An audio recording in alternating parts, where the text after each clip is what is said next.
Saludos estudiantes del curso de Sistemas Operativos, les habla su profesor Gilbert Chávez. Es un placer para mí estar con ustedes en esta clase sincrónica de hoy. Estamos en semana 5 y vamos a revisar acá cómo vamos con nuestro cronograma de trabajo. Y pues en este caso indicarles que en esta semana 5 estaríamos concluyendo el tema 2 que hemos venido revisando, que tiene que ver con la administración de CPU y de procesos, que hemos ya pues realizado dos laboratorios referente a manejos de procesos y que en el siguiente laboratorio vamos a seguir con toda esta temática de comunicación y sincronización de procesos. Pues en esta semana 5 se nos acaba ya este tema y listo, lo que corresponda. Vamos a revisar por acá también.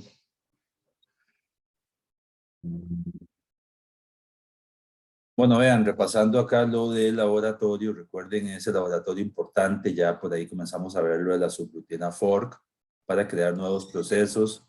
También vimos lo de la creación de hilos a través de toda la librería de Pthread y todas las opciones para crear hilos, tomando en consideración que cada vez que vamos a agregar hilos a nuestro proyecto, tenemos que agregarle en el compilador correspondiente, ya sea en el de C++ o en el de ANSI C, pues tenemos que agregarle en esta opción adicional que se llama guión Pthread para indicarle al compilador de C o de C++ que vamos a utilizar la librería Pthread y que vamos a crear hilos. Si no hacemos eso, nos da un error y no funciona el asunto. Entonces tenemos que tener ese cuidado.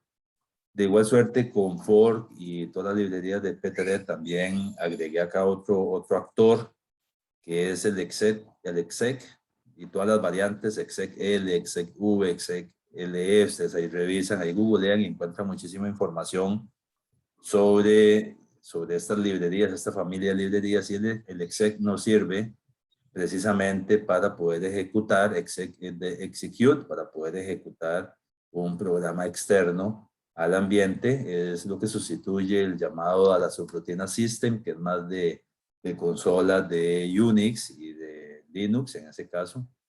Okay, pero el exec es como más nativo al ambiente de ANSI 6, es más que estemos utilizando por ahí. Y vamos a revisar en sí, en general, todo el laboratorio por si tienen alguna duda. Y si tienen alguna duda me levantan en el orden la mano y yo pues les doy el pase correspondiente. Vamos a ver por acá y nos vamos a venir. Este es ya mi programa. Igual forma, si tienen alguna duda específica, quieren ver alguna o alguna parte del código, con muchísimo gusto. Estamos en tiempos de laboratorio, en tiempos de laboratorios para eso, es para ir haciendo estos laboratorios, para irnos acostumbrando. No nos podemos quedar solo con eso, tenemos que practicar, porque al momento de la evaluación, por supuesto que las evaluaciones tienen que tener un grado de dificultad un poquito mayor a los laboratorios, pero es la misma temática que se vaya viendo en la parte práctica del curso, de eso se trata. Ok, voy a ejecutar esto y rápidamente vamos a recordar. El primer fork era, el primer ejercicio era bastante sencillo, pues se trataba de crear procesos utilizando la subrutina fork. ¿Cuántos procesos? Será una jerarquía de un padre y n procesos hijos los que el usuario le indique. Entonces, si lo vemos acá en el primer fork, que es un padre con n hijos, yo puedo indicar acá que sean 50 hijos perfectamente. Y noten que aquí me crea el padre acá está, todos tienen el mismo padre, y noten que me crea los 50 hijos. Entonces, eso es interesante.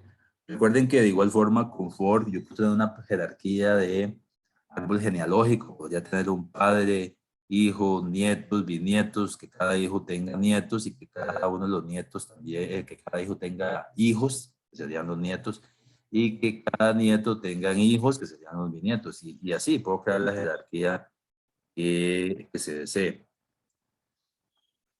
Ese era el primero, por ahí el segundo, habría que crear también dos nuevos procesos con fork y que en el primer proceso, y aquí había que utilizar también el exec L para poder ejecutar un programa externo, en este caso del directorio bind, y había que ejecutar el date y el segundo había que ejecutar el ls, iban así como que comandos cocinados en ese segundo ejercicio.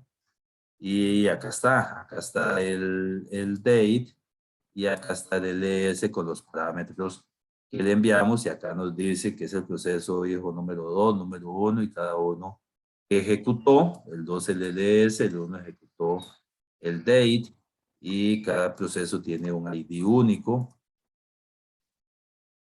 Vamos con el tercero, el tercer fork, que es el tercer método, un fork tipo void que no recibe ningún argumento. Eso se los había dejado a ustedes y lo que tiene que hacer es haga un método en C++ que permita crear un nuevo proceso con la subrutina fork. Tome en cuenta lo siguiente: si se trata del proceso hijo, deberá solicitar al usuario que indique el nombre de un programa del directorio bind a ejecutar. Luego deberá utilizar la función exec para poder ejecutar dicho programa. Entonces vamos a ver qué resuelve esta parte.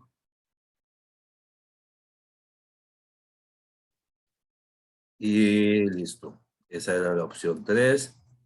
Dice que ingrese el nombre del programa que quiere ejecutar de bind. Me acuerdo que por ahí teníamos un... déjenme parar qué fue lo que pasó acá. Me acuerdo que por ahí... Segundo, a ver qué fue lo que pasó aquí. En el tercero... Déjenme revisar acá. Y no, listo. Lance ahí el programa que va a ejecutar y que después espere a compilar esto. Recuerden que eso es importante, ya que estoy en esta parte del código, vean. Recuerden que el fork está la parte del hijo, pero para que el padre lo espere, entonces le puedo enviar un wait ahí para que el padre se quede esperando al hijo o a los hijos, porque si no, pues ya puede ser que continúe y se salga y no queremos eso. ¿Ok? Entonces, revisémoslo por acá. Déjenme para ver qué fue lo que pasó. Estoy pensando aquí ya. Ya liberó.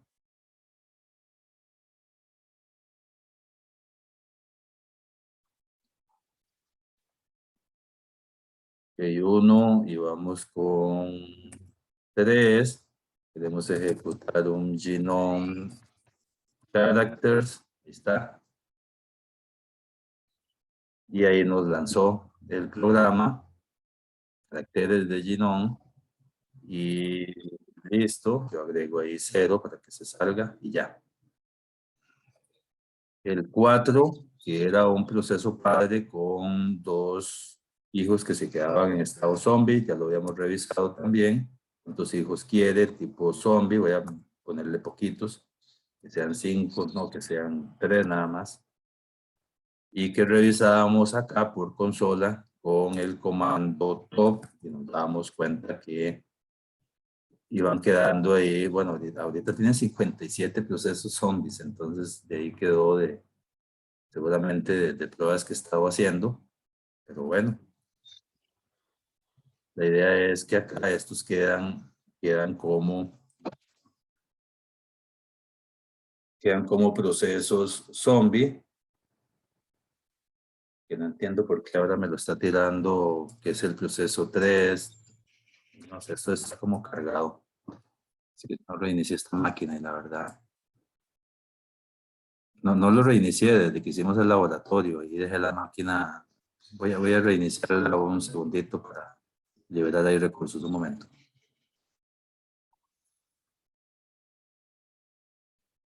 Bueno, muy bien, vamos a continuar acá revisando laboratorio, este laboratorio 4. Un segundo. Y listo. Déjeme que termine aquí de hacer todo el proceso de parseo ahí que está haciendo y todo lo que corresponda ahí al laboratorio 4. Y que una vez que termine, pues ya podemos ejecutarlo. Bien, entonces mientras hace esa parte, vean que vamos a revisar esto, lo de los hilos y que nos despliegue acá la fecha y nos despliegue lo de la hora. Me parece bastante interesante. Vamos a ver qué fue lo que pasó por acá.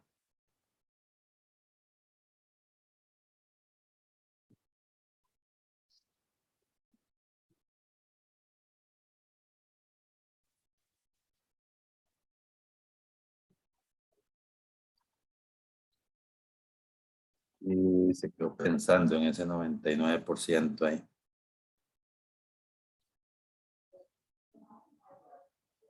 Ya, muy bien.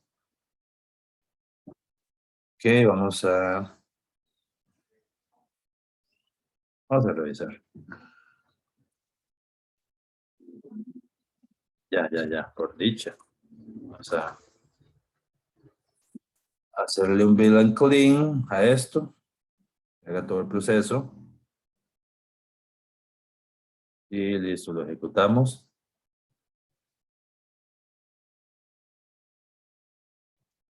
Y listo, vamos a revisar. Vamos a revisar la parte de los hilos. El primero, los 5 hilos.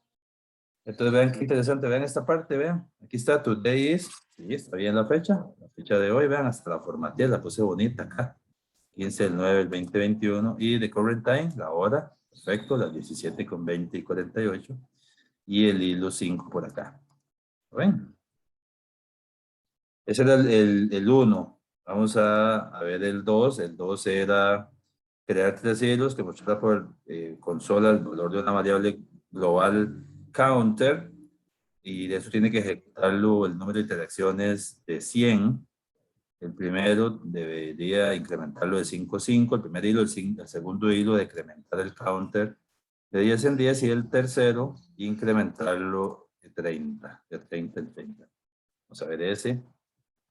Es el 2 y pues vean que acá están los 3 hilos.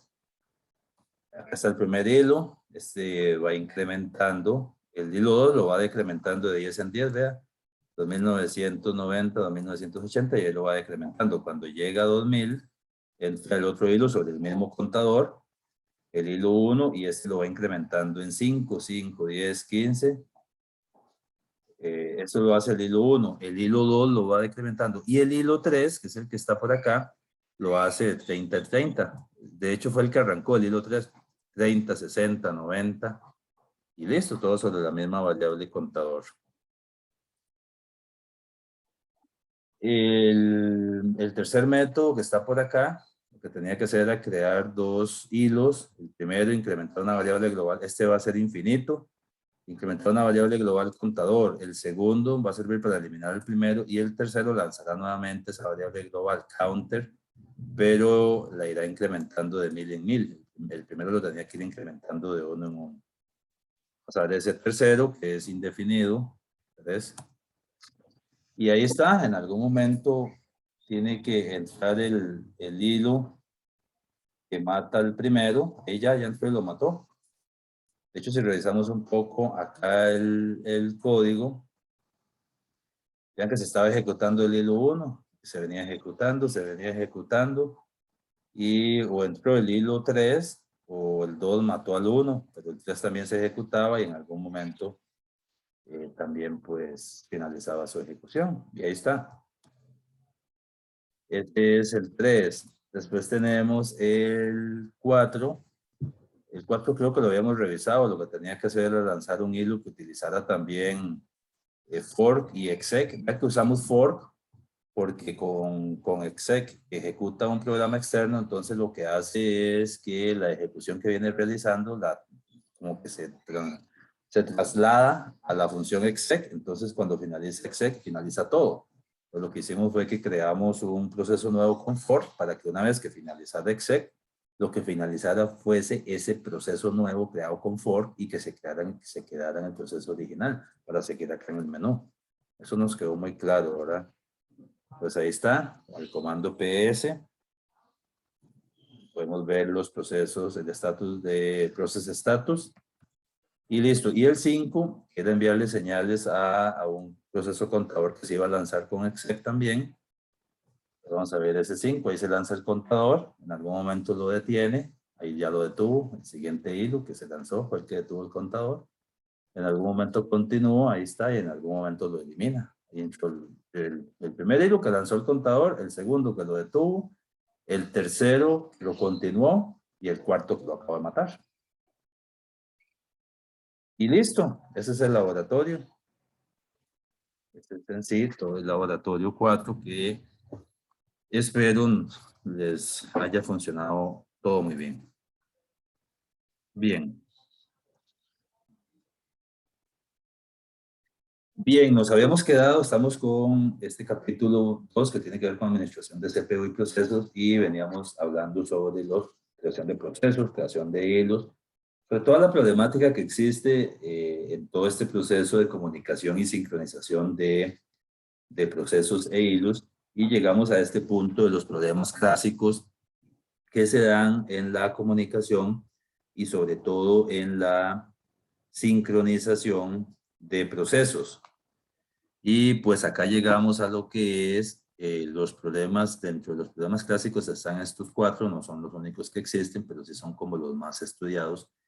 El primero es el problema de la cena de los filósofos, el segundo es el problema de los lectores y los escritores, el tercero es el problema del productor y el consumidor, y el cuarto es el problema del barbero dormilón. Entonces vamos a analizar este que tiene que ver con el problema de la cena de los filósofos.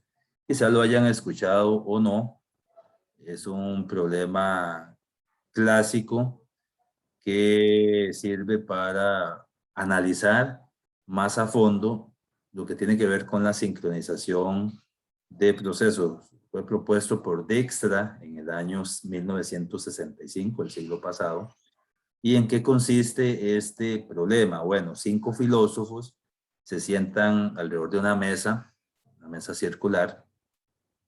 Cada uno tiene un plato de espagueti. El espagueti es tan escurridizo que cada filósofo va a ocupar 2 tenedores para poder comerlo. Y lo que pasa es que entre cada 2 platos solo va a haber un tenedor, como lo vemos acá en el dibujo. Entre cada 2 platos solo va a haber un tenedor. Entonces ya ustedes se irán imaginando cuál va a ser el problema que se presenta. Les voy a seguir leyendo acá y vamos a analizar un poquito a fondo el problema. La vida del filósofo básicamente se va a mover en dos estados que tienen que ver con comer y pensar. Si el filósofo o está pensando o está comiendo. ¿Listo? ¿Okay? Cuando un filósofo tiene hambre, ¿qué va a hacer? Va a intentar obtener 2 tenedores, uno en su mano izquierda y otro en su mano derecha para poderse comer el espagueti. Ahora, los filósofos pueden comer en forma aleatoria y si los 5 deciden que ya quieren comer, entonces ellos van a ir a pujar por recursos. ¿Cuáles son los recursos aquí entonces?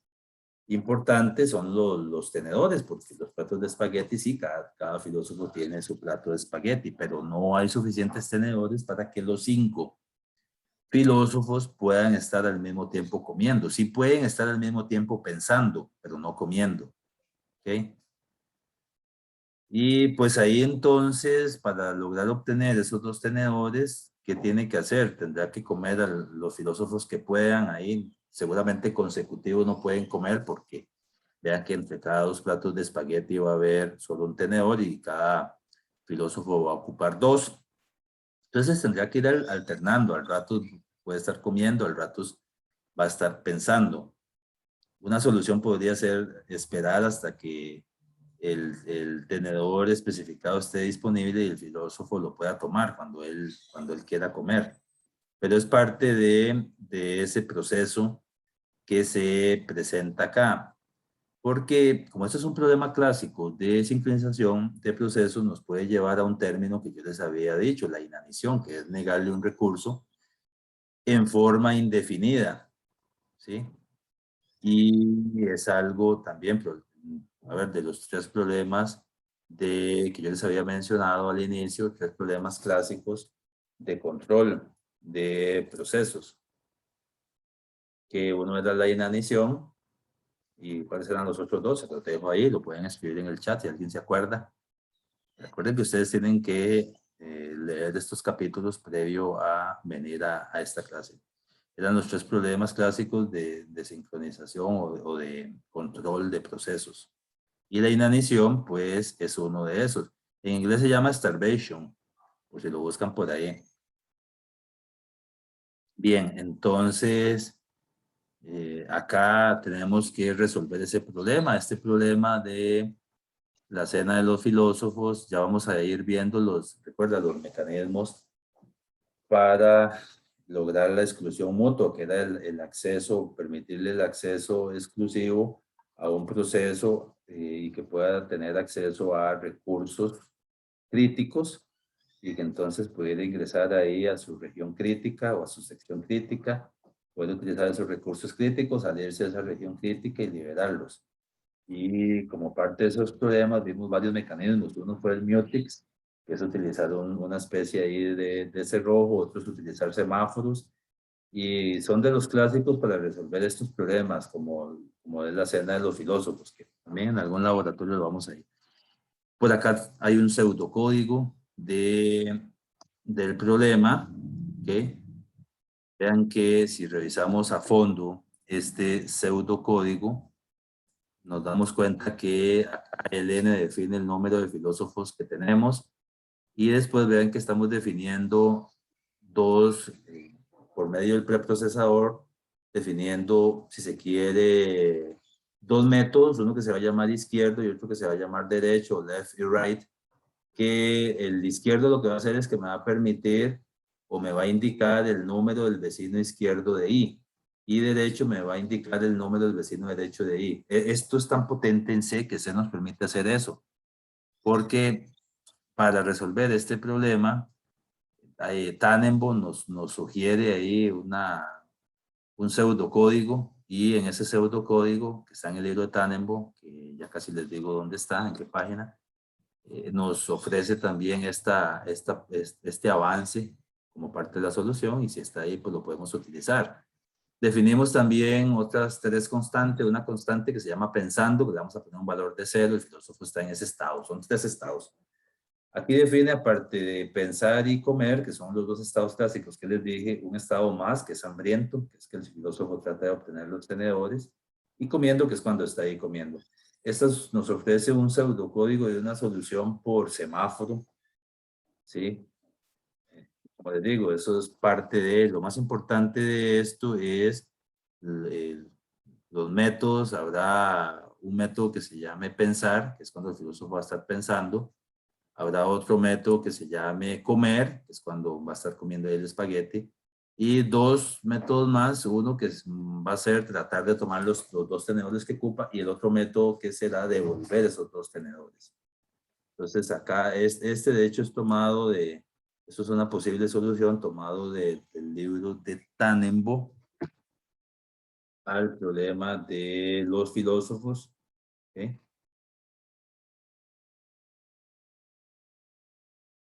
De hecho, sí, ya les digo qué página es.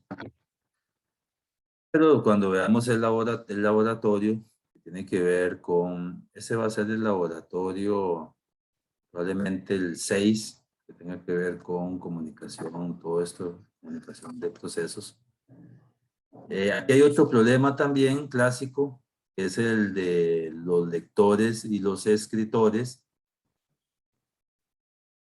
Y para revisar acá.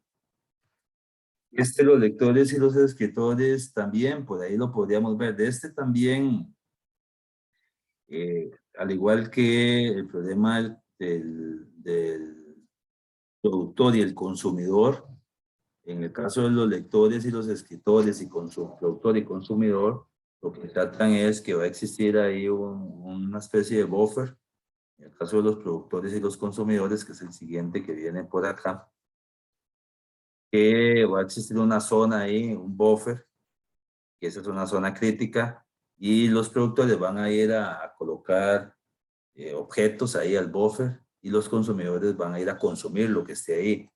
En el caso de los lectores y los escritores, igual, también puede ser que tenga una especie de base de datos, un buffer, donde los escritores van y escriben ahí en ese buffer y los lectores pues leen, consumen lo que los escritores han puesto ahí. Y lo que pasa es que cuando es en el caso de los escritores y los lectores, supongamos que es una base de datos, una lectura de datos que hace, si esa base de datos está vacía, entonces ya los lectores no podrán leer nada. Y si esa base de datos está llena, ya los escritores no podrán escribir nada. Si hay una limitante, si no hay una limitante, pues los escritores seguirán escribiendo en forma indefinida. Entonces ahí es donde tiene que hacerse la sincronización.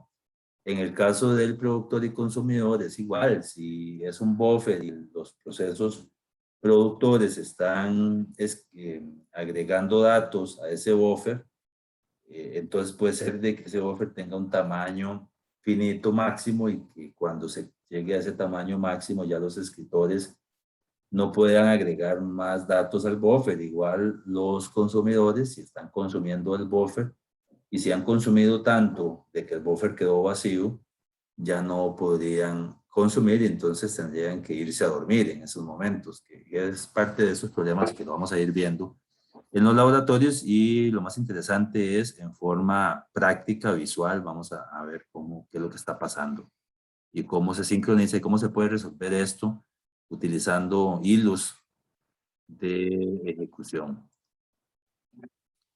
Bien, el problema del productor y consumidor también se puede resolver con mutexes, con semáforos, por ahí los vamos a ver. Hay otro problema que es este, el del barbero, el barbero dormilón. La peluquería tiene un barbero, una silla de peluquero y N sillas para que se sienten los clientes en espera, si es que los hay. Y entonces por ahí también otro problema clásico que en algún momento podríamos resolver o podríamos analizar. Y pseudocódigo siempre que está por ahí. Bien. Entonces es como para cerrar este capítulo que tiene que ver con la comunicación y sincronización de procesos. ¿Cuál es la conclusión? De que ya ustedes con las tareas que han hecho y lo que hemos ido avanzando, se podrán dar cuenta de que el sistema operativo es un ecosistema donde conviven millones de procesos y hay procesos que tienen una prioridad superior. No todos los procesos podrán ejecutarse correctamente o ejecutarse del todo. Tiene que haber un maestro de ceremonias, un orquestador, un planificador, ¿sí? Un scheduler o como lo que corresponda, que sea el que determine cómo es que se van a ejecutar los procesos. Recuerden que los procesos tienen estados, también lo vimos, al igual que los hilos. Pueden partir de 3 estados básicos, ¿sí? Que es listo, ejecutándose o bloqueado, o puede estar también esperando, puede irse también, puede estar durmiendo, y ahí se pueden hacer las variantes que se requieran. Pero entonces ahora vamos al tema del planificador. La planificación del procesador no es más que un conjunto de políticas que en este caso, políticas y mecanismos que se encuentran, son parte del sistema operativo y son parte de ese sistema operativo a través de un componente, de un módulo que se llama el planificador. Y el planificador es esa parte del sistema operativo que se va a encargar de seleccionar el proceso respectivo para asignarle el recurso procesador durante el tiempo que lo indique.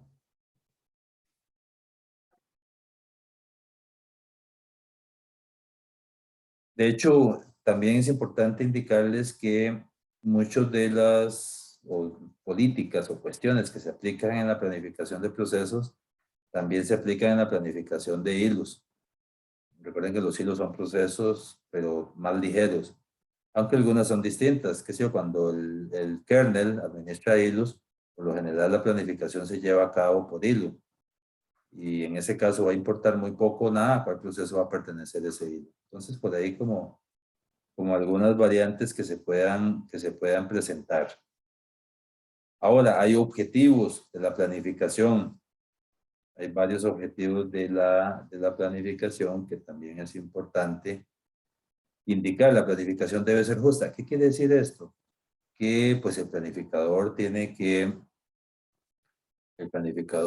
que asignarle el procesador a todos los procesos, de una u otra forma, los millones de procesos, utilizando los algoritmos de planificación que se quiera, pero tiene que ser justa, tiene que darle a cada proceso el tiempo de CPU que requiera, ¿sí?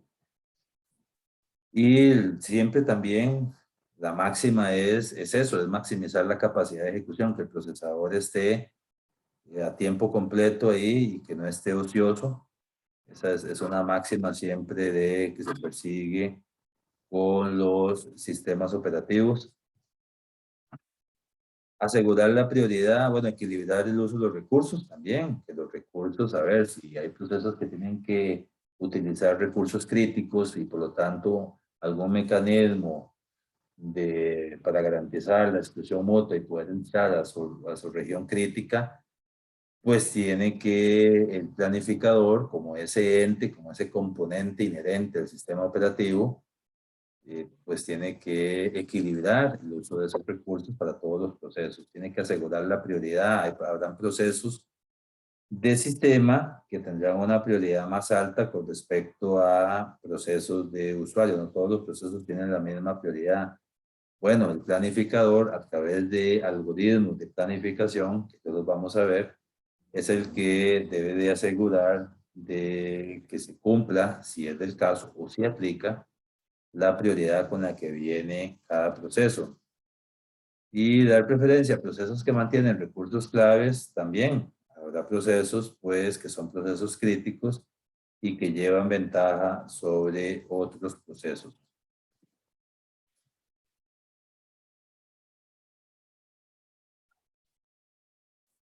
Y también como parte de las funciones del planificador de procesos, tenemos de que, recuerden que al final de cuentas el planificador de procesos es software. Por lo tanto, pues va a ocupar, como software que es, va a ocupar el recurso procesador para ejecutarse en sí también.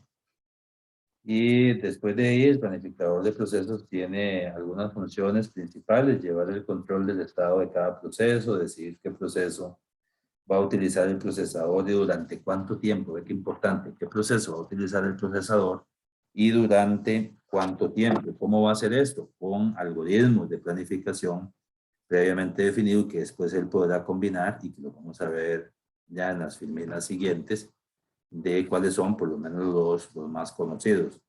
Entonces tendrá que decidir qué proceso utilizará el procesador y durante cuánto tiempo. Para ello va a emplear cierto criterio basado en las decisiones que tendrá que tomar de acuerdo a la importancia de cada proceso. Si implementa multiprogramación, deberá emplear un criterio que evite que un proceso monopolice el procesador.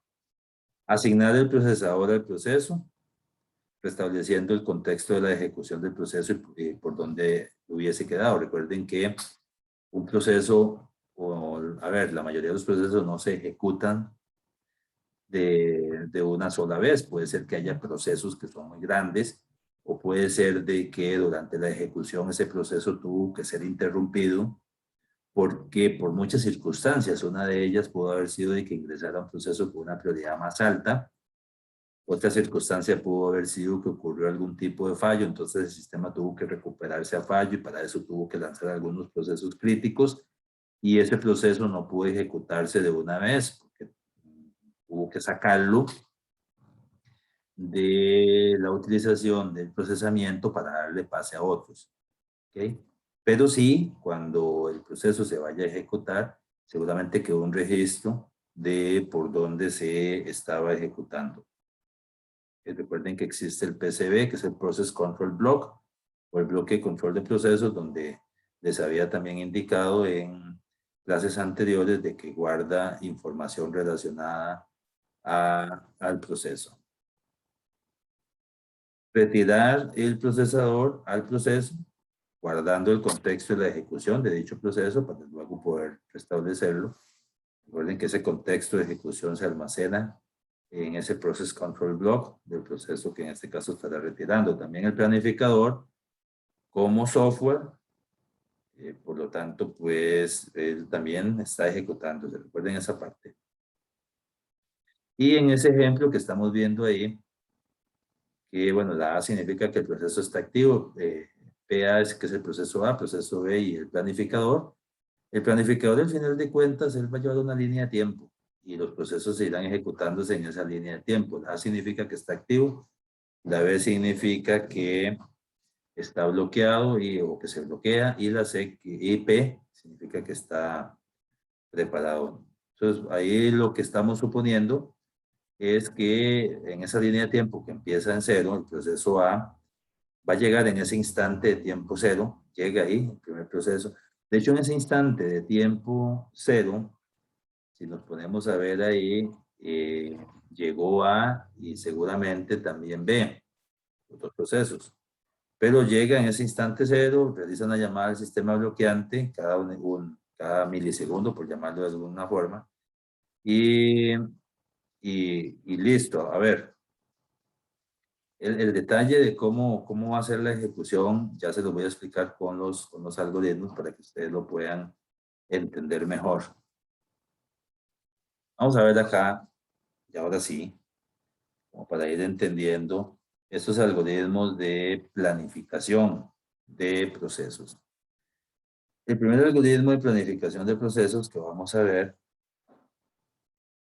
es el de FIFO. F-I-F-O. Significa First Input, First Output. O sea, primero en entrar, primero en salir. Ya este concepto lo han escuchado bastante. ¿Okay? Y vamos a ver qué está pasando acá. Se escoge el proceso que lleva más tiempo listo. O sea, recuerden los tres estados básicos: listo, ejecución y bloqueado.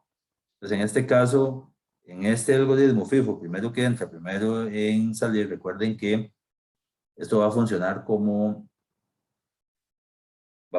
ahí como una cola. El primero que entra es el primero que sale. Y así funcionaban las colas, ¿recuerdan? Entonces, ¿qué es lo que pasa? Todos los procesos que van entrando, todos los procesos que van entrando, van a ir a una lista de listos. Entonces, el primero que llegó ahí, ese es el que lleva más tiempo, ese es el que se selecciona. El proceso se mantiene utilizando el procesador hasta que ocurra algo, hasta que se bloquee voluntariamente o hasta que termine. Con este algoritmo FIFO, que es como el menos flexible, por llamarlo de alguna forma, más rústico, es así: o el proceso se ejecuta o se bloquea porque ocupaba algún recurso o el planificador tuvo que sacarlo, o si no, se ejecuta todo. Entonces, aquí, ¿qué es lo que pasa? Aquí pues ocurren varios escenarios de que procesos largos pueden hacer esperar mucho tiempo a procesos más cortos, y que procesos con una importancia menor puedan hacer esperar a procesos críticos que tienen una importancia más alta. Normalmente nunca se utilizan estos esquemas de algoritmos de planificación solo, siempre se utilizan combinados. Se combinan, qué sé yo, FIFO combinado con prioridad, igual prioridad se despachan FIFO y así. Pero vamos a ver, vamos a ver estos tres casos que están acá. Supongamos que todos estos procesos llegaron ahí a la lista de listos. Están listos para ser ejecutados. Y obviamente, conforme llegaron en la línea de tiempo, así se agregaron a la cola. Ok, entonces vamos a ver en el caso 1. Vean que en el caso 1 dice que está el proceso 2, proceso 4 y proceso 8. Ok, así están.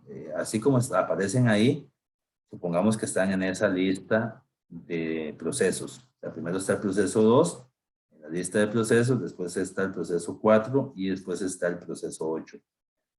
Entonces vamos a ver qué pudo haber pasado ahí, porque si nos vamos al caso 2, nos vamos a ver que en el caso 2 solo está el proceso 4, proceso 8, pero vean que en el caso 3, aparte del proceso 4, el proceso 8, proceso 2, que ya habíamos visto por ahí, hay un proceso 7 que también anda dando vuelta. Entonces, así las cosas, en el caso 1, lo que pudo haber pasado fue que el proceso 7 es el que se está ejecutando, porque no está ahí. O sea, si no está ahí es porque está en ejecución.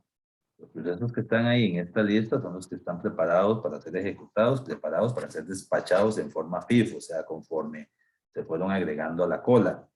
Entonces, seguramente en el primer caso, hubo un proceso 7 que es el que se está ejecutando. Por lo tanto, los procesos 2, 4 y 8 están ahí, se mantienen en la lista de listos de procesos preparados para ser ejecutados.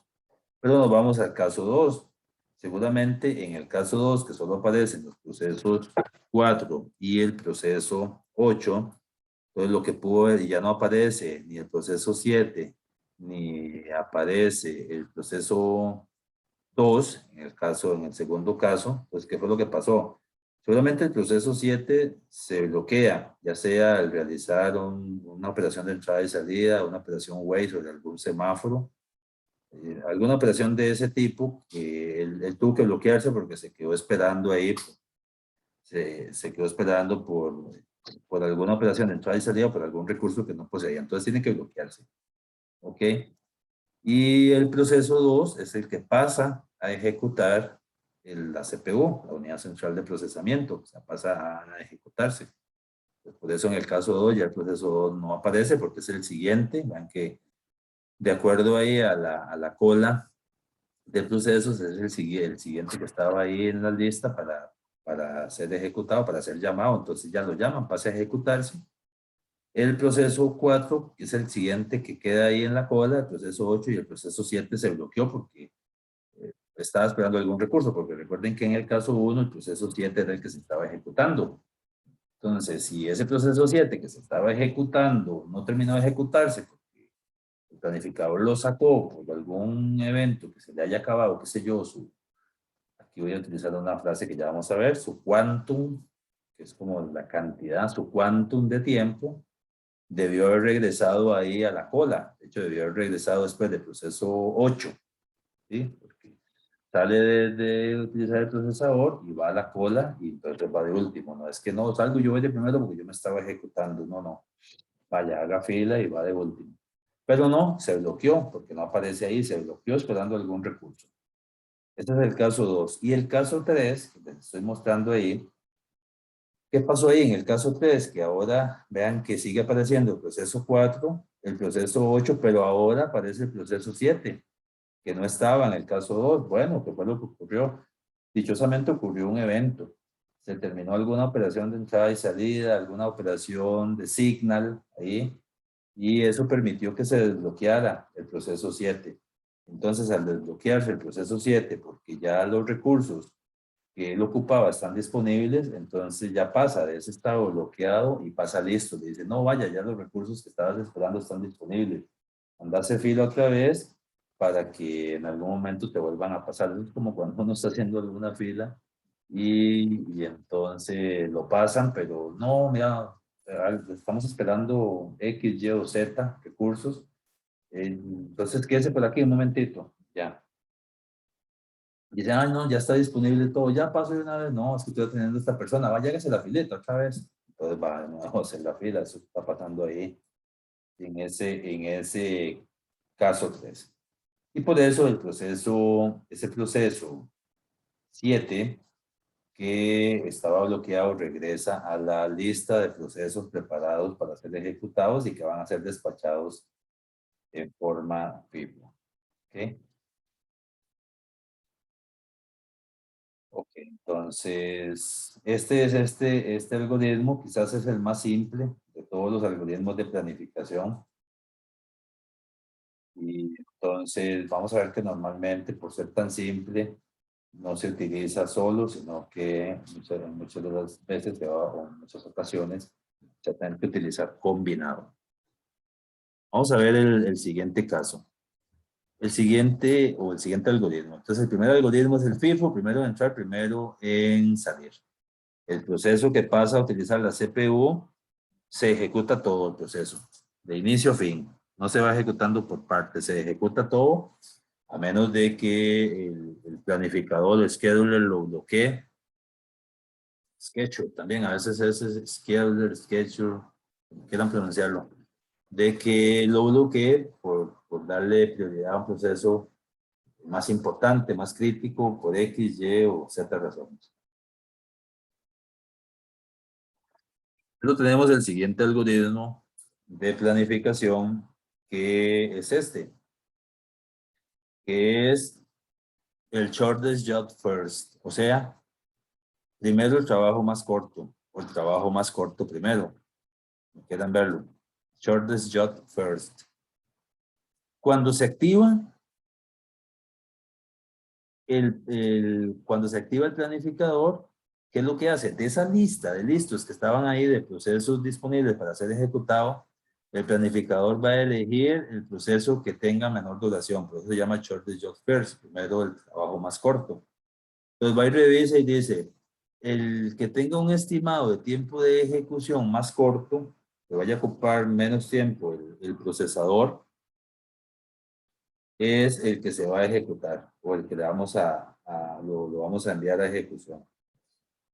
Entonces, su característica o la característica de este algoritmo de planificación es que entonces el planificador le va a dar prioridad a los procesos que tengan menor duración, ¿sí?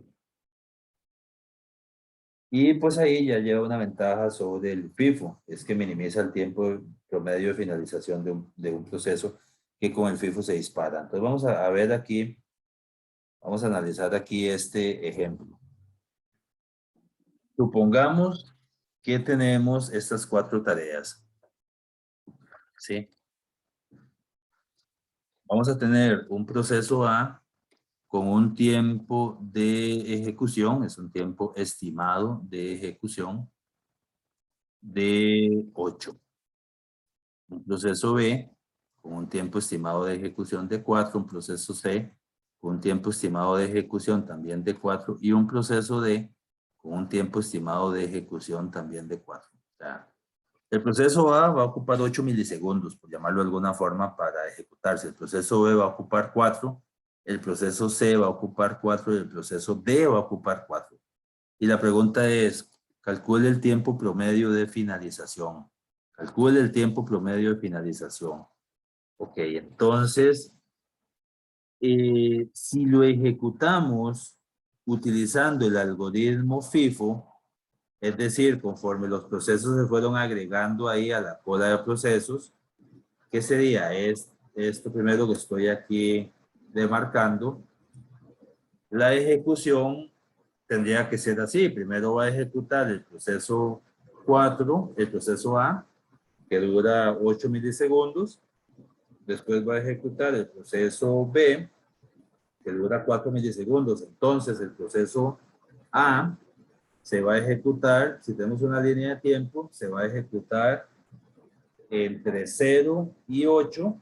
El proceso B se iría a ejecutar entre 8 y 12. Y el proceso C se tendría que ejecutar entre 12 y 16 y el proceso D entre 16 y 20. ¿Ok? Si lo hacemos de esa forma. Déjenme para revisar acá en el sitio de mediación.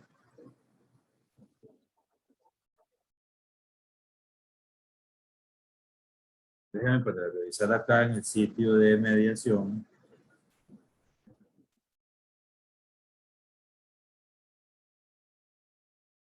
Si yo les publiqué, creo que sí, acá está. Este que se llama Algoritmos de Planificación de Procesos, ejemplo 1. Ok, aquí está. Muy bien, ese es el que quería mostrarles ahí, que ya lo tengo aquí listo. Entonces, a ver, si lo queremos ejecutar utilizando el algoritmo FIFO, tendríamos que hacerlo así. Vean que tenemos este ya ustedes lo pueden ver ahí en mediación, ¿verdad? Yo se los compartí para que ustedes puedan ver esta imagen y puedan entenderlo de mejor. Vean que lo vamos a ejecutar por el algoritmo FIFO, aquí en primera instancia, este que está acá. Y entonces, a ver, tenemos que empezar con una línea de tiempo de 0. Ahí. Resulta que si se tiene que ejecutar como FIFO, tendría que ejecutar el primer proceso que estaba en la cola, que es el proceso A. Y ese proceso A tiene un tiempo de ejecución de 8 milisegundos, lo cual quiere decir que va a ir desde 0 hasta 8 acá. ¿Okay? Una vez que él termine de ejecutarse, en el milisegundo 8 va a estar el proceso B, que tiene un tiempo de ejecución de 4, y entonces va a ir desde 8 hasta 12. Desde el milisegundo 8 hasta el milisegundo 12. Una vez que está ahí, se ejecuta el proceso C, que tendría que ir desde el milisegundo 12 hasta el 16, porque tiene un tiempo de ejecución de 4 milisegundos. Y por último tenemos el proceso D, que se tendrá que ejecutar desde el milisegundo 16 hasta el milisegundo 20, porque tiene un tiempo de ejecución de 4 también. Entonces, ¿qué quiere decir esto? Que el tiempo promedio de ejecución es, tendríamos que sumar todo eso, 0 más 8 más 12 más 16 más 20 y sacar un promedio y dividirlo entre el número de procesos, que es 4, y entonces eso nos da 14. Quiere decir que si ustedes suman eso, 8 más 12 más 16 más 20, y lo dividen entre 4, vamos acá, para borrar esto. Ahí está, ustedes hacen 0 más 8 más 12 más 16 más 20, eso me da 56, dividido entre 4, me da 14. Lo cual quiere decir de que el tiempo promedio de ejecución, tiempo promedio de ejecución de esos procesos utilizando el algoritmo FIFO es de 14. Muy bien, perfecto. Pero ahora llegamos con otro algoritmo, o apareció en escena otro algoritmo, que es el shortest job first. Primero, el trabajo más corto. Entonces, a ver, aunque en la lista de listos estén estos 4 procesos que se acomodaron en el orden en que llegaron, que fue primero llegó, puede ser que todos hayan llegado en el milisegundo 0, pero se acomodaron en el orden en que fueron entrando. Y a ver, entró primero el proceso A, que tiene un tiempo de ejecución de 8, luego entró el proceso B, luego el C, luego el D. Pero como estamos utilizando el algoritmo de primero el trabajo más corto, entonces el planificador, el scheduler o el scheduler, quieran verlo, dice, vamos a ver cuál tengo que pasar de primero el que tenga el tiempo de ejecución más corto, el trabajo más corto. Y él determina que tengo aquí varios candidatos para eso. Tengo el proceso B, tengo el proceso C y tengo el proceso D. Y entonces dice, bueno, voy a hacerlo SJF, pero que lo despache fijo. ¿Qué quiere decir eso? Que si todos tienen el mismo tiempo, así corto de ejecución, entonces, a como estén en la fila, vaya despachándolos. Entonces toma B. Y entonces dice, el primero que se va a ejecutar, porque los 3 procesos B, C y D tienen un tiempo de ejecución similar, corto, que le ganan a A, entonces viene y ejecuta B, y lo ejecuta de 0 hasta 4, desde el milisegundo 0 hasta el milisegundo 4. Después viene y dice, en el milisegundo 4, ya ya no existe porque ya lo ejecutó. Dice, ¿quiénes quedan? Queda A, que tiene 8, muy grande, tiene C, que tiene 4 tiempo de ejecución, y tiene D, que tiene 4 milisegundos. Ah, bueno, está entre C y D. Escojamos entonces C. Y ejecuta C en el milisegundo 4 que quedó hasta el 8.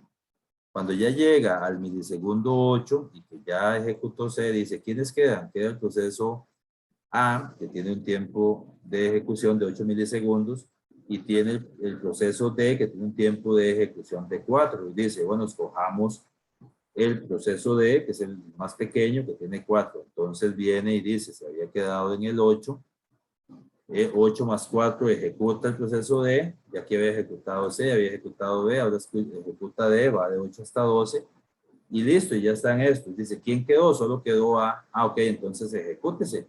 Y entonces va a ir del 12 más 8 son 20 y en el milisegundo 20 se acaba. Si sumamos eso, sería 0 más 4 más 8 más 12 más 20 dividido entre 4. Me va a decir que el tiempo promedio de ejecución utilizando el algoritmo SJF es 11, mientras que utilizando el algoritmo FIFO es de 14. Pues ven que es un algoritmo que favorece a los procesos más cortos y pues que pues maximiza la ejecución de los procesos y es muchísimo más eficiente. ¿Sí? Hasta aquí todo bien. Tenemos estos tres procesos. El proceso A, cuyo tiempo de ejecución va a ser de 24 milisegundos. Tenemos el proceso B, cuyo tiempo de ejecución va a ser de 3 milisegundos. Y tenemos el proceso C, cuyo tiempo de ejecución va a ser de 3 milisegundos. Dice, calcule el tiempo promedio de finalización aplicando FIFO y aplicando Shortest Job First, o primero el trabajo más corto.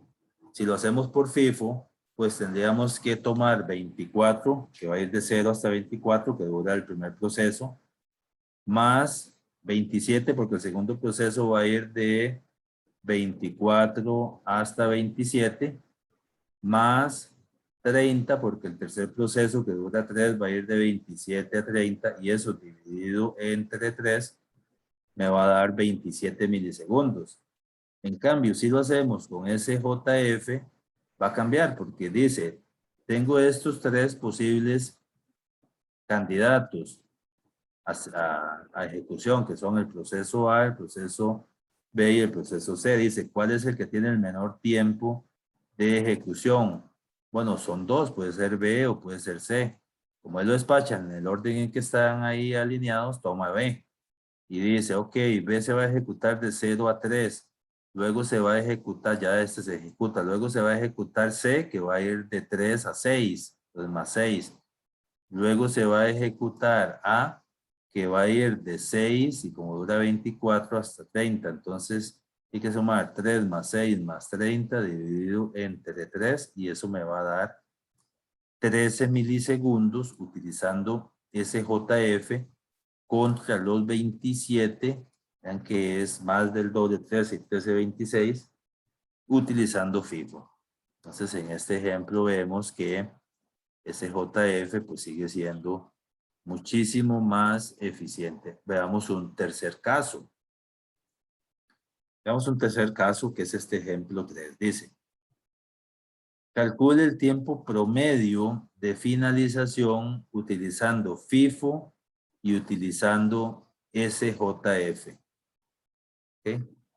Y acá está el proceso, está el tiempo de llegada de ese proceso y el tiempo de ejecución.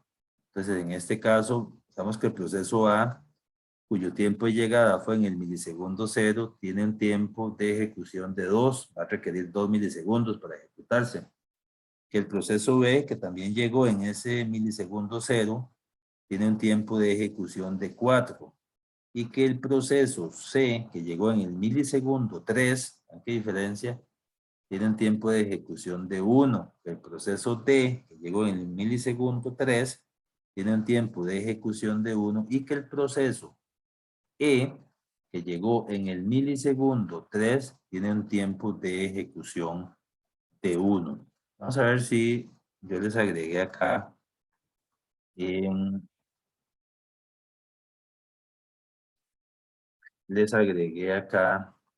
no, este es otro ejemplo que no está por ahí.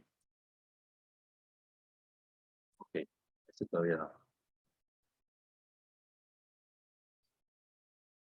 Bien, entonces, bueno, aquí dice la respuesta que utilizando SJF, estos procesos tendrán que ejecutarse de esta forma. Ustedes tienen que crear la línea de tiempo ahí para que lo prueben. Yo no lo voy a hacer, ustedes lo van a hacer. Dice, si utilizamos SJF, se tendrá que ejecutar. Vean que A tiene un tiempo de ejecución de 2. B de 4 y aunque C y D y E tienen un tiempo de ejecución de 1, vean qué interesante, ¿por qué primero va a tomar A? Porque resulta que, y eso es importante también que nos quede bien claro. A ver, resulta que en el instante de llegada a 0 solo están estos dos procesos, A y B. Los demás no han llegado. Entonces, cuando él va a utilizar el algoritmo SJF, primero el trabajo más corto, él dice, ¿cuál de los procesos que están ahí en la lista de procesos, en la lista de listos, en la cola de procesos, tiene es el tiempo de ejecución más corto? A es B. No, perdón, B tiene 4 y A tiene 2, es A. Ah, ok, entonces toma A. Por eso primero va a ejecutar A, como dice acá. Vean que primero diría ejecutar A. Pero después viene y dice, a ver, pero ¿por qué entonces, si ejecuta A, por qué después toma B y no tomó C? Ah, ok, vean qué interesante que está esto, vean. Yo voy a hacer este ejemplo. Déjenme para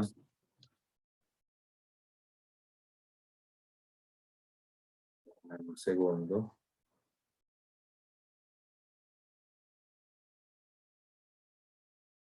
Y vuelvo a hacer este ejemplo que está acá. Dice,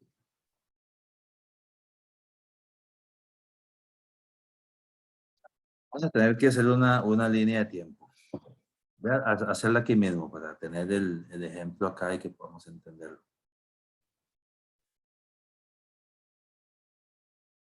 Bien, aquí vamos a hacer la línea de tiempo.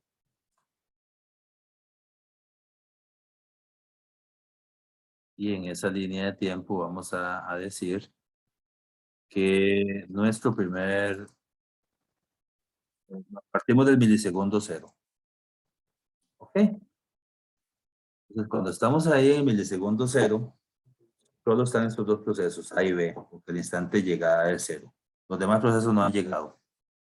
Y entonces dice, con SJF, ¿cuál de los dos escoge? Primero el trabajo más corto, entonces escoge el proceso A. Entonces viene y dice que se va a ejecutar A. ¿Okay? Entonces, viene acá y va a ejecutar A. Y resulta que entonces A se ejecuta, como se ejecuta todo, se va a ejecutar hasta el milisegundo 2.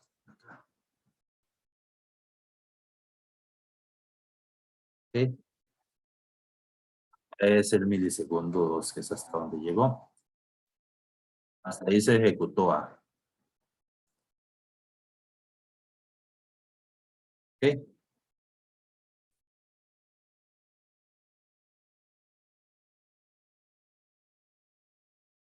Cuando él llegó al milisegundo 2, ¿qué pasa? ¿Qué pasa ahí? Bueno, A ya no existe porque ya se ejecutó y solo está B, porque hasta el milisegundo 3 es que entran los otros procesos, entonces no han llegado, entonces solo existe B. Ah, de ahí, entonces como solo existe B, entonces es el que se va a ejecutar. Se va a ejecutar B. Entonces aquí viene y ejecuta B. Solo él estaba. Entonces ve cómo tiene tiempo 4, lo ejecuta. De 0 a 2, ejecutó A. Pero de 2 hasta 6, va a ejecutar B. Entonces va a ser 2 más 4 de B, va a ser 6. Entonces aquí lo ejecuta hasta 6. Ah, ok, muy bien. Cuando, entonces ahí, en ese momento, ya ve, ya aquí no existe. Y cuando llega al milisegundo 6, se da cuenta que ya están estos otros tres, porque llegaron en el milisegundo 3 ellos. Entonces dice, ¿quién sigue? Ya hizo A, ya hizo B, ¿quién sigue? Y todos tienen el mismo tiempo de ejecución que es uno. Bueno, entonces sigue ahí en el orden, va C. Entonces sigue C. Ya se ejecutó A, ya se ejecutó B, sigue C. Entonces viene y ejecuta C. De hecho, los ejecuta todos ahí. Primero ejecuta C, después va a ejecutar D, ¿ok? Y por último va a ejecutar E. En ese orden. Y cada uno de ellos, ¿cuánto se va a ejecutar? Pues lo que dura cada uno de ellos. Resulta que en el caso de C duraba 1 milisegundo, entonces se ejecutó de 6 hasta 7. Resulta que el D se va a ejecutar de 7 hasta 8, que también duraba 1. Y E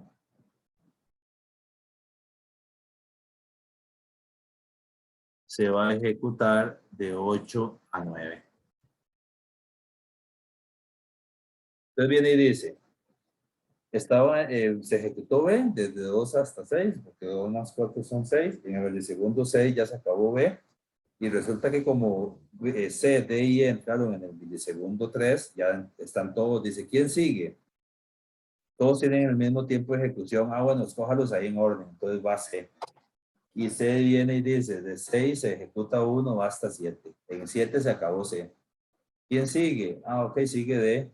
D es de 1 milisegundo, va de 7 a 8. Y después de ahí, de 7 a 8, ¿quién sigue? Sigue E, que también tiene que ejecutarse 1 milisegundo y entonces va a ir de 8 a 9. ¿Sí? Y entonces,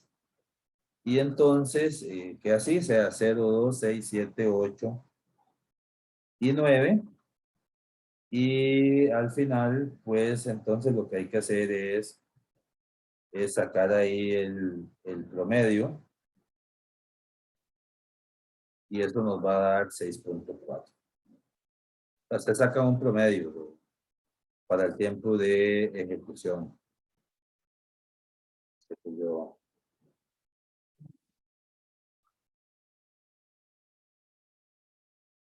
todo eso dividido entre, esta es la cantidad de procesos,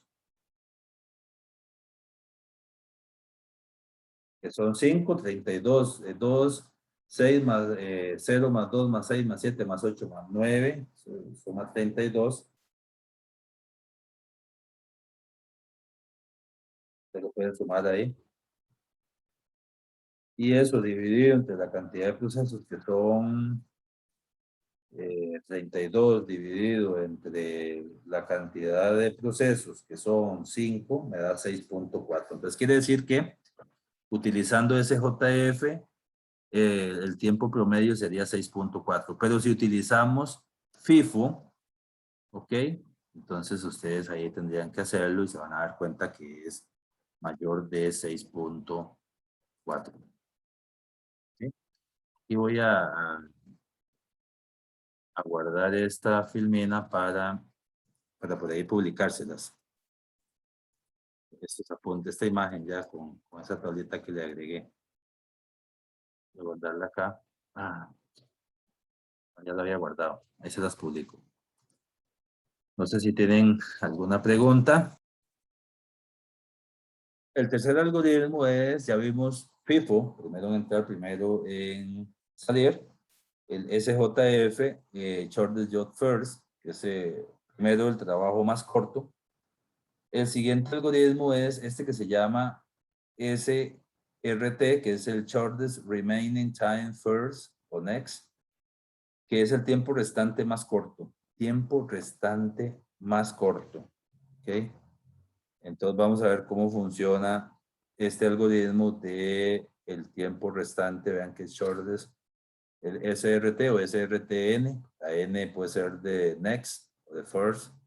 En realidad es eso, es el shortest remaining time first o next, tiempo restante más corto. Y vamos a ver qué tiene que ver o cuál es la diferencia con el SJF.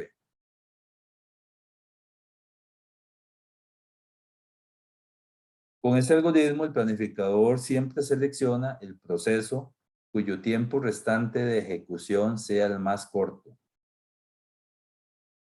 A ver, se debe conocer el tiempo de ejecución, ¿verdad? Por supuesto.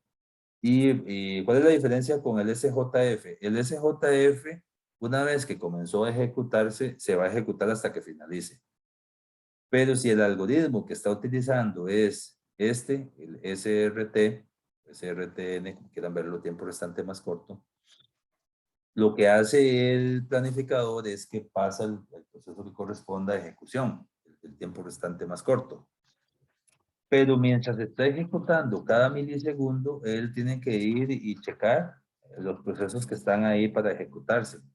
Si existe algún proceso a ejecutar cuyo tiempo de ejecución sea menor al proceso que se está ejecutando, entonces el planificador saca ese proceso de ejecución, obviamente marca por dónde quedó o cuántos milisegundos le faltaban para ejecutarse, lo saca y pasa a ejecución el proceso que tenga un tiempo menor a él. Esa es la diferencia con el SJF. El SJF, qué sé yo, si en el momento en que pasó a ejecutarse el SJF, su tiempo de ejecución era de 2 y entró un proceso con un tiempo de ejecución de 1, no lo interrumpe. No, él se finaliza hasta que termine. En cambio, con este algoritmo, con el tiempo restante más corto, si pasó a ejecutarse un proceso, pero entró otro proceso con un tiempo menor al que se está ejecutando, interrumpe ese proceso que se está ejecutando y pasa a ejecución al proceso que está ahí en la cola de procesos o en la lista de listos con el tiempo más corto. Lo interrumpe.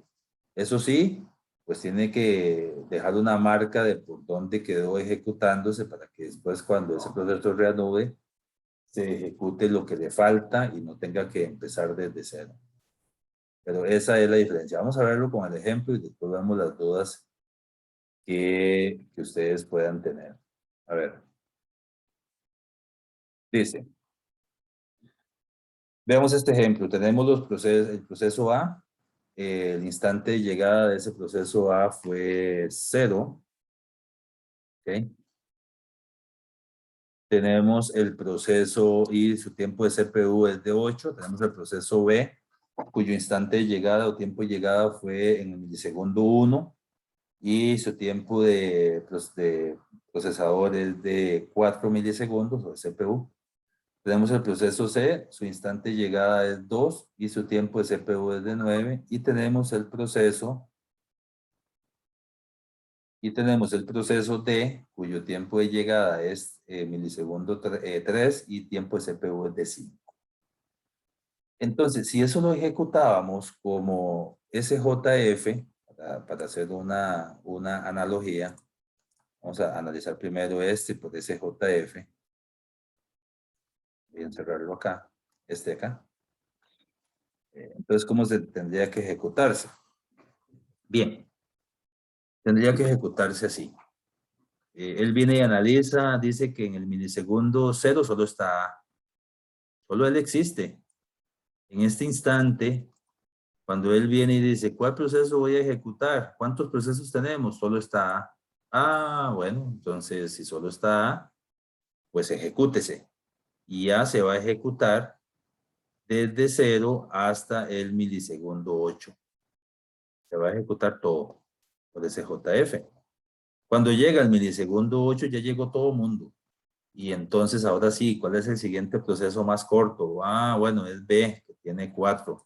Ok, entonces ejecute, ya se ejecutó. Ahora ejecute B, que 8 más 4 sería 12. Luego, ¿quién sigue? Ah, sigue D. Ah, ok, ejecute D, que tiene 5. 12 y 5, 17.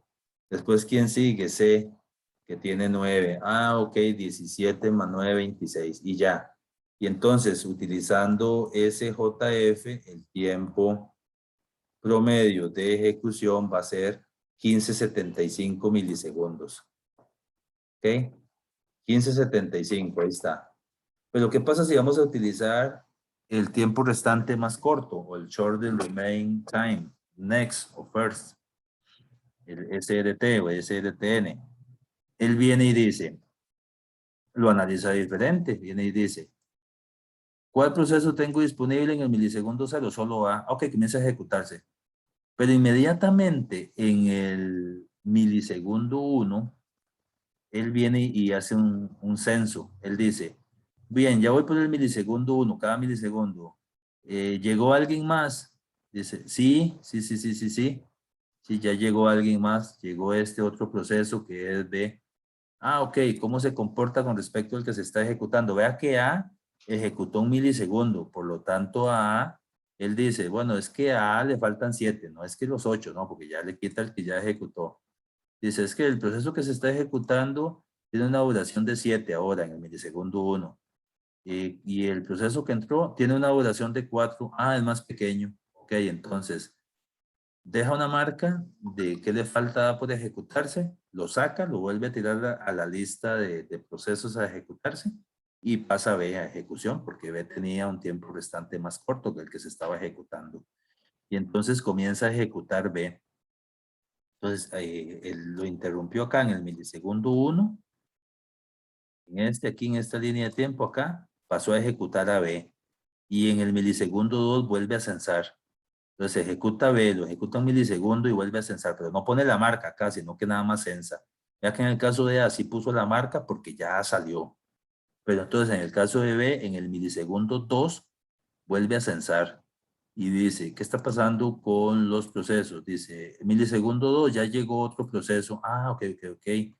Yo estoy ejecutando un proceso que inicialmente tenía 4, pero que ya ejecutó un milisegundo, que ahora le quedan 3 de ejecución, 3 milisegundos. Hay alguno más pequeño de los que ya llegaron, que en este caso en el milisegundo 2 solo llegó uno. No, llegó uno que es más grande, entonces le dice, no, sigas ejecutando. Viene en el milisegundo 3 y hace otro censo. Y dice, a ver, ¿cómo estamos?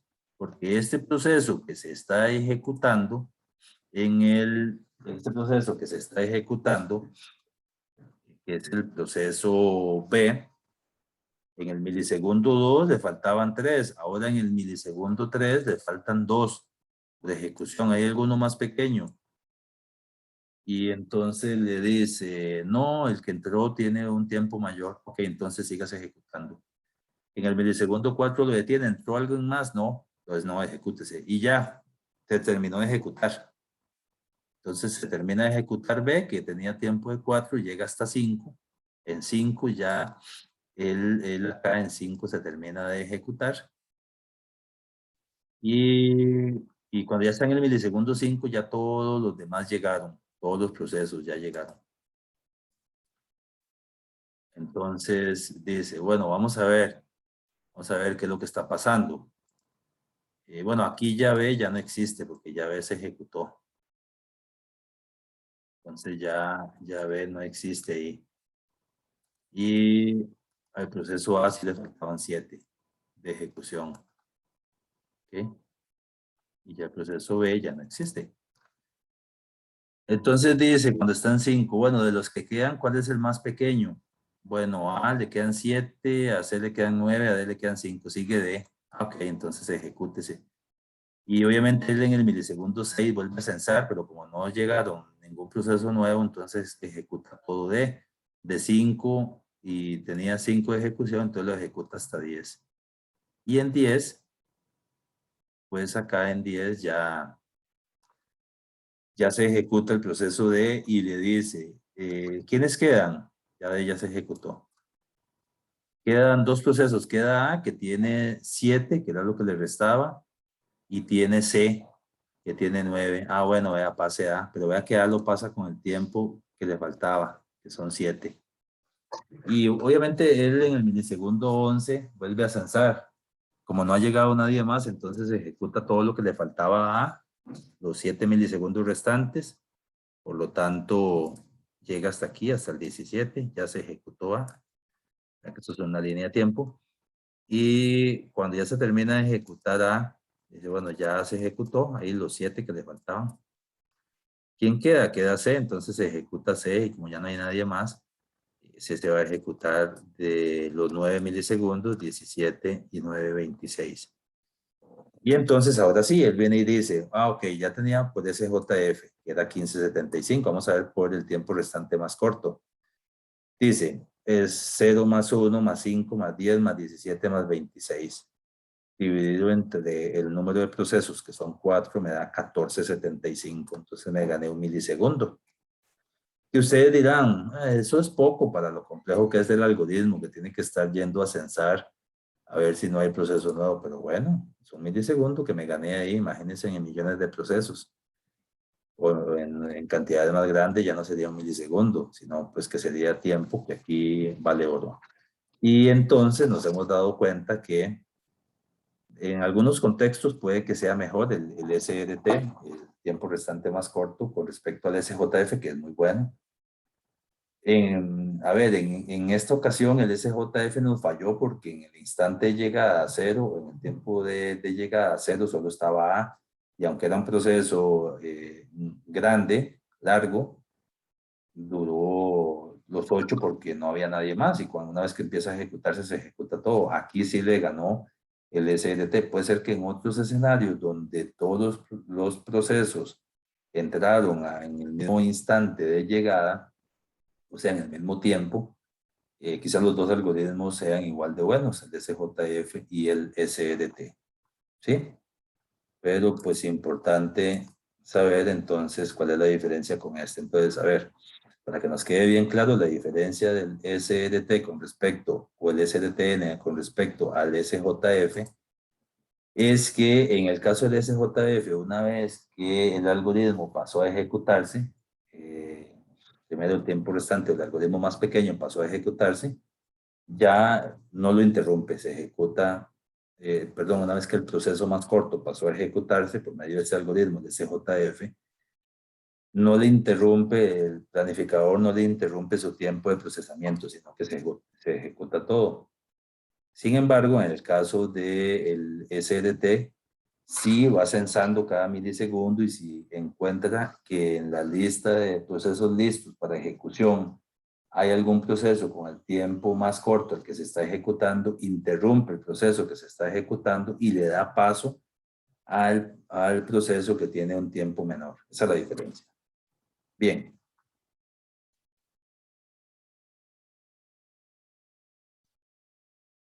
Ahora, ya vimos esos algoritmos, el FIFO, el SJF, el SRT o SRTN, pero también tenemos otro algoritmo que son las prioridades. A cada proceso se le puede asignar una prioridad y se va a ejecutar el proceso con la prioridad más alta si se utiliza este algoritmo. Las prioridades pueden ser en forma estática. ¿Qué quiere decir eso? Que desde que todos los procesos se alineen, ya el proceso va con una banderita, con una etiqueta que es la prioridad. O puede ser en forma dinámica. Puede ser que de pronto el planificador diga, bueno, voy a asignarle a este proceso esta prioridad, esta otra, que cualquiera de las dos. Normalmente las prioridades o este algoritmo de planificación por prioridades no se ejecuta solo, sino que se ejecuta utilizando algún otro algoritmo. Por ejemplo, se podría agrupar prioridades utilizando FIFO, por llamarlo de alguna forma. O se podrían utilizar prioridades utilizando otro algoritmo que se llama el round robin, que es por turnos rotatorios, que es el siguiente que vamos a ver.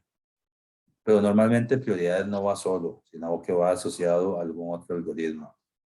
Para evitar que procesos con alta prioridad se ejecuten en forma indefinida, el planificador podría, si amerita, reducir la prioridad del proceso actual en ejecución en cada pulso del reloj, cada milisegundo, en cada pulso.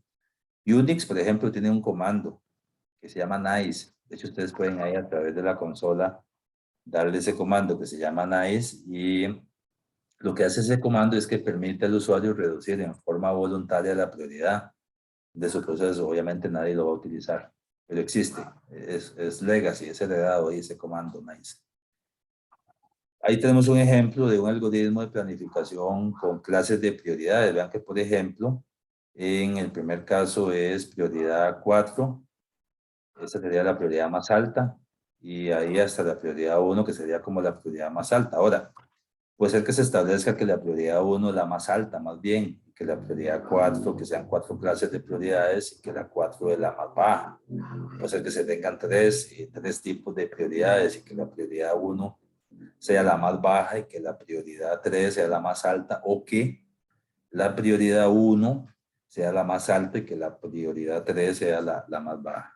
Ahí depende de lo que se plantee, pero ese es el de prioridades, que normalmente va adjunto a otros algoritmos como FIFO, que si uno podría decir prioridades despachado FIFO o prioridades despachado round robin, que es el algoritmo que sigue, que es así. Cada proceso, como es este de round robin? Round robin son turnos rotatorios. Dice, cada proceso tiene asignado lo que se llama un quantum de tiempo, o sea, una cantidad finita de tiempo. Eso es un quantum, una cantidad finita de tiempo. Y el proceso agota su quantum de tiempo, el planificador elige otro proceso para ocupar la CPU. Si el proceso se bloquea o termina antes de agotar su quantum de tiempo, obviamente ya se acabó y se le da paso de procesamiento al siguiente proceso, aunque no haya acabado su quantum. Puede pasar.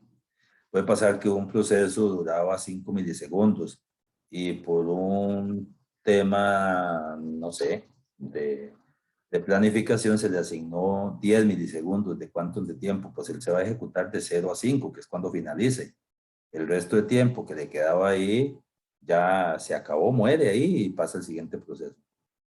¿Sí? Los procesos se despachan FIFO y disponen de una cantidad limitada de CPU. Normalmente, cuando se utiliza round robin, los procesos se van a despachar en forma FIFO, o sea, conforme están ahí colocados en la cola de procesos, en la lista de procesos. Si un proceso no termina antes de expirar su tiempo de CPU, ocurren las siguientes acciones. La CPU es apropiativa, la CPU es otorgada al siguiente proceso en espera o el proceso apropiado es situado al final de la lista. Bueno, a ver, eso también es relativo, ya depende del tiempo que se le asigne a cada proceso. Vamos a verlo con un ejemplo específico, creo que ahí nos queda más claro. Supongamos que esta es una lista de procesos, esta que estamos viendo acá. Igual también tengo que, aunque ya estamos terminando el capítulo, creo que sí lo vamos a terminar y si no lo terminamos por ahí les grabo la parte asincrónica que haría falta, vean. Vamos a suponer, vamos a tener ahí esos tres casos con round robin. En el caso 1, vean que aparecen en la lista proceso 2, proceso 4 y proceso 8. ¿Sí? En el caso 1, el proceso 7, que no está ahí, está ocupando la unidad central de procesamiento. Se está ejecutando. ¿Ok? Eso ocurre. En el caso 2, ese proceso 7 que se estaba ejecutando se bloquea y pasa a ejecución el proceso 2. ¿Ok? ¿Cuánto se va a ejecutar? El quantum de tiempo asignado. En el caso 3, el proceso 2 agota su quantum de tiempo.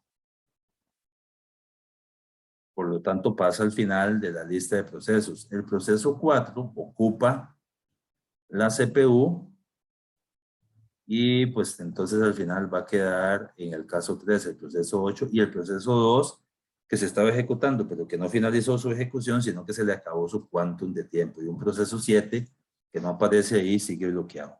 Eso es lo que está pasando acá. Ahora veamos un ejemplo específico con round robin. Vean que aquí están los procesos, está el tiempo de llegada en milisegundos y está pues el tiempo de ejecución, el requerimiento de CPU también en milisegundos de cada proceso, el tiempo de ejecución de cada proceso. Tenemos entonces que el quantum asignado a todos los procesos es de 3. Perfectamente pudo haber ido una columna donde se le dice que para el caso del proceso A el quantum va a ser de 3, para el proceso B va a ser de 1, por ejemplo, para el proceso 2 va a ser de 0. El quantum, o no, de 0 no, porque no se ejecutaría nunca, desde 5, por ejemplo. Ok, como con round robin se despacha tipo FIFO, ¿sí? Les dije que se despachaba tipo FIFO. Cuando él viene a ejecutarse en el milisegundo 0 solo está A, pero dice que hay un tiempo asignado de 3, aunque ya dura 16 milisegundos, solo podrá ejecutarse hasta 3, ¿sí? Como podemos ver acá, porque todos los procesos tienen asignado un cuanto. Entonces, en la línea de tiempo, cualquiera de los procesos que se va a ejecutar se tendrá que ir ejecutando de 0 a 3, 3 a 6 y así, a menos que el proceso dure menos que el quantum asignado. Que cuando ya llegó hasta 3, el siguiente que se va a ejecutar es B, cuyo tiempo de ejecución es precisamente de 3 también, que es el mismo quantum asignado. Entonces B se ejecuta hasta 6 y ya se acaba B. Vean que cuando se terminó A en 3, tenía 16 y le faltaban 13. Eso es importante saberlo. ¿Cuánto tiempo le falta a cada proceso?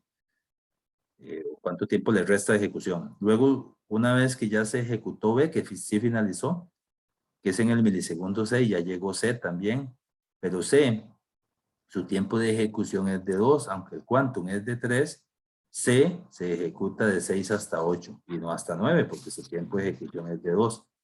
Entonces terminó hasta 8 y más bien le sobró quantum. Listo. En el milisegundo 8, ¿quién sigue? Sigue A, pero A no puede ejecutarse todo. ¿Por qué? Porque hay una restricción que dice que se tiene que ir ejecutando con un quantum de 3. Entonces se ejecuta de 8 hasta 11. Obviamente vean que A, cuando llegó a 3, le quedaban 13 milisegundos. Cuando se ejecuta de 8 hasta 11, le quedan ahora 10. Después se va a volver a ejecutar, le quedan 7. Después le van a quedar 4, después le va a quedar 1 y así. Pero así es como tiene que ejecutarse utilizando, en este caso, round robin.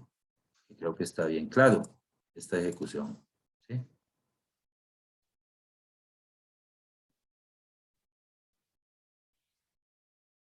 Bien, y hay otros algoritmos también que llaman colas múltiples. Otros algoritmos son una solución a la problemática que se presenta cuando en los sistemas operativos coexisten procesos con distintas necesidades. Esto es como una especie de colas de listos, es como ya algoritmos más especializados. Dice con colas de listos para clases diferenciadas de procesos en tiempo real, interactivos, por lotes. Y este algoritmo requiere dos niveles de planificación, lo que se llama planificación dentro de la cola o planificación entre colas. Entonces, a ver, ¿qué es esto? Que también es bien interesante, esta variante de colas múltiples. Vean que, por ejemplo, uno podría decir que hay un grupo de procesos que los vamos a ver, que esos procesos van a hacer uso del CPU utilizando round robin. Y entonces se establece ahí un quantum de tiempo. Entonces, qué sé yo, podría decirse que se va a ejecutar, va a haber una cola de procesos que va a utilizar ese algoritmo de planificación que se llama round robin. Va a haber otra cola de procesos diferente que va a utilizar este algoritmo de planificación que es el SJF. Y la primer cola, por ejemplo, por cada una de ellas podría tener distintas prioridades. La primer cola puede ser que tenga prioridad 1, la segunda cola tiene prioridad 2. Podríamos decir que la cola de clase 1 son procesos del sistema, tienen una prioridad más alta. Supongamos que la prioridad 1 es, así estaba grabando, correcto. Es la prioridad más alta. Que la prioridad 2 son procesos de usuario. Ok, perfecto, utilizan SJF. Que los procesos de cola clase 3 son procesos de round robin, también tipo R, que llaman. Y entonces también van a utilizar round robin, pero su prioridad es 4. Y que van a haber otros procesos, perdón, estos son de clase 4 más bien, son como los de la prioridad más baja. Y van a haber estos procesos de color verde, que son procesos tipo R, que van a tener prioridad 3 y que se van a ejecutar utilizando FIFO. Ese FCFS es First Come, First Serve. Primero en llegar, primero en ser servido, que es el FIFO, el mismo FIFO. Y entonces, ven, podría presentarse un escenario como este, también donde se tenga lo que se llaman esas colas múltiples y que cada cola, de acuerdo si son procesos de sistema, de usuario, tipo R, o procesos con una prioridad más baja y que cada una de esas colas vaya a tener un algoritmo de planificación diferente y una prioridad diferente. ¿Okay? Me podría presentarse este caso. Planificación de 2 niveles, también se carga en la memoria principal cierto subconjunto de procesos y el planificador se restringe a ellos durante cierto tiempo. ¿Okay? Periódicamente se llama un planificador de nivel superior para efectuar algunas tareas como eliminar de la memoria procesos que hayan permanecido en ella el tiempo suficiente o cargar la memoria procesos que hayan estado en disco mucho tiempo. Y el planificador de nivel inferior se restringe de nuevo a procesos ejecutables que se encuentren en memoria. El planificador de nivel superior se va a encargar de desplazar procesos de memoria, pasándolos de disco a memoria a disco y viceversa. Bien, esta es la práctica que creo que ya se las publiqué y ahí se termina el capítulo. Perfecto. Esta es la práctica. Déjenme para corroborar si es la que está en mediación que les voy a habilitar. Sí, es esta que está acá. Déjenme mostrárselas. Bueno, también de paso quiero decirles que hay una tarea 3 que tienen que entregar este viernes. Se les había publicado en semana 4, la semana anterior. Y tienen que entregar el viernes 17. Era el first reading, que se llamaba Processes and Threads, Linux Processes and Thread Management, que es toda esta temática que vimos también en el laboratorio. Y que ustedes saben que tienen que entregar el PDF, obviamente, el glosario, una presentación, y tienen que grabar un video, creo, con todos los integrantes del grupo. Yo califico todos esos ítems que están ahí. Y esa tarea 3 está aquí habilitada para que la entreguen este próximo viernes. Acá está habilitada. ¿Okay? Listo. Y la práctica, que ya se las habilité acá, es esta de acá, que es la misma que tengo acá en la presentación, dice,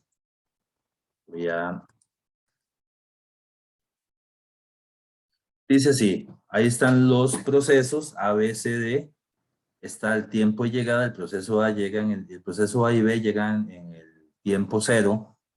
El proceso A tiene un tiempo de CPU de 8, el proceso B tiene un tiempo de CPU de 4, el proceso A tiene un quantum de 4, el proceso B de 2, y hay otra columna que se llama prioridades, donde dice que la prioridad más alta es 1, por lo tanto la prioridad más baja es 3. Y dice, obtenga la secuencia de ejecución de procesos, la secuencia de tiempo y el tiempo promedio de ejecución de los procesos para los algoritmos indicados. Ya les voy ahí está el ejemplo que es secuencia de ejecución de procesos, qué es secuencia de tiempo de ejecución y qué es tiempo promedio. Aquí abajito está, pero antes les voy a decir, utilizando todos estos algoritmos. Primero, SRT, que es el tiempo restante más corto, que es el Shorten Remain Time. Next, si le agregan una N. El RR, que es Round Robin, o sea, turnos rotatorios. El SJF, pero con prioridades, dice, aquí interesante, que es el Shortest Job First, pero utilizando prioridades, o sea que aparte de utilizar ese algoritmo SJF, tienen que ver cuál proceso tiene la prioridad más alta, pero para eso también tienen que tener cuidado, porque, a ver, vean esto, por ejemplo, en ese instante de llegada, 0 solo están A y B. Entonces, si usted va a hacer SJF con prioridades, se tiene que dar cuenta que aunque el tiempo de ejecución de B es menor que el de A, tiene que analizar la prioridad. Sí, precisamente también tiene prioridad más alta, entonces no hay ningún problema, pero es con prioridades. Prioridades ejecutadas en forma round robin. Ok, ¿qué es esto? Prioridades ejecutadas en forma round robin. Eso es de que para poder ejecutar los procesos en el instante llegada a 0, tiene que ejecutar primero el que tenga la prioridad más alta, en este caso sería el B, porque tiene prioridad 1, que es la más alta. Y en forma round robin es que aunque el proceso B tenga un tiempo de CPU de 4 milisegundos, tiene quantum asignados de 2, por lo tanto, cuando se le consuma su quantum, tiene que dejar de ejecutarse y obviamente guardar cuánto tiempo le falta para después seguirse ejecutando. Eso es esto, prioridades ejecutadas en forma round robin. Y el último es el tiempo restante más corto, pero con prioridades. Shorten remaining time, pero utilizando prioridades, es igual. En el instante llegada a 0 están A y están B. El tiempo de ejecución de A es 8 y de B es 4. Aquí noten que en algunos casos, por ejemplo, en A, que es el tiempo restante más corto, no se toma en cuenta la columna de quantum ni la de prioridades, ¿verdad? Noten eso es importantísimo. Entonces, en A no toma relevancia ni el quantum ni las prioridades, solo toma relevancia cuál es el tiempo restante más corto, perdón, en 1, acá, ¿okay? En 1. Después, en 2, que es por turnos rotatorios, si toma en cuenta la columna de quantum, porque es round robin, pero no toma en cuenta la columna de prioridades, no aplica. ¿Ok? En 2. En 3, ese SJF con prioridades no toma en cuenta la columna de quantum, pero sí la de prioridades. Y lo demás sí, obviamente, el proceso, el tiempo de llegada, el tiempo de CPU, se aplican todo. En 4, que es prioridades ejecutadas en forma round robin, toma en cuenta la columna de prioridades y también toma en cuenta el quantum, porque ocupamos ejecutar primero por prioridades y después por el quantum asignado a cada proceso. Entonces toma en cuenta todo. En 4 es el 4 es el único que toma en cuenta todo. Y el 5, que es el tiempo restante más corto, o shorten remain time, con prioridades, toma en cuenta las prioridades, pero no el quantum. Ahora sí, dice, obtenga la secuencia de ejecución. La secuencia de ejecución de procesos es cómo se va ejecutando. Entonces es como, qué sé yo, eso es un ejemplo, ¿verdad? No es que tiene que ejecutarse así. Puede ser, la secuencia podría decirme que se ejecuta B, C, D, B, C, B, D, A. Eso es una secuencia. Cuando se dice esa secuencia de ejecución, cuando se dice secuencia de tiempo de ejecución, el primero es la secuencia de ejecución, pero secuencia de tiempo es en la línea de tiempo, 0 más 1 más 3, que es lo que habíamos visto ya en los ejemplos anteriores. Y cuando se dice el tiempo promedio de ejecución, ya es el cálculo final, que es el tiempo de secuencia, la secuencia de tiempo, perdón, dividido entre la cantidad de procesos. Y que sé yo, puede ser que sea 10, 9.7, 6.4, lo que corresponda. Entonces, esos 3 datos son los que les pido en esta práctica que hagan y que tengan claro, obviamente, para que entiendan esto. Si no tienen ninguna duda adicional, de mi parte es todo. Que la pasen bien. Chao.